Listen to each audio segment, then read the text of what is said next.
2024. அதுதான் வாவ் சட்டத்திருத்த மசோதா 2024. இது வந்து இப்போ ரீசெண்ட் டேஸில் சர்ச்சை உண்டாயிருக்கு. இது முஸ்லீம் மதத்தினரிடையே பெரிய சர்ச்சையை எதிர்ப்பையும் கிளப்பியிருக்கு. அதனால் இது என்ன, இதோட முக்கியத்துவம் என்ன அப்படின்றத பார்க்குறோம். சரி, 1995 ஒரு சட்டம் போடப்படுது, வாப் சட்டம் அப்படின்னு சொல்லப்பட்டு.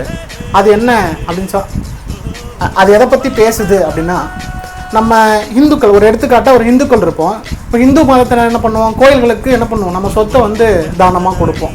சரியா, அதை என்ன பண்ணுவாங்க, அதை அந்த கோயில் பெயரில் இருக்கும், அவங்க அதுக்கு தேவையான பயன்பாட்டை, அந்த கோயிலின் பெயரில் அதுக்கு தேவையான பயன்பாட்டை பண்ணிப்பாங்க. அதே மாதிரி முஸ்லீம் மதத்தினருக்கு என்ன பண்ணுறாங்க, அந்த மதத்தை சார்ந்தவங்க வந்து சொத்தை என்ன பண்ணுறாங்கன்னா ட்ரான்ஸ்ஃபர் பண்ணுறாங்க.